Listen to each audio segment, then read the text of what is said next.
السلام علیکم. مدثر بھائی، بلال بھائی، ابتدائی کلام میں سے ایک چھوٹی سی نظم پیش کر رہا ہوں، ذرا سنیے. ارشاد.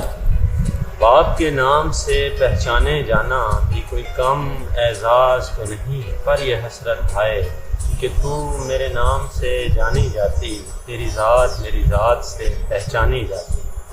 چونک اٹھتی جب میرا نام زمانہ لیتا، ارے پاگل اس سے بڑھ کر بھی کوئی تمہیں کیا دیتا.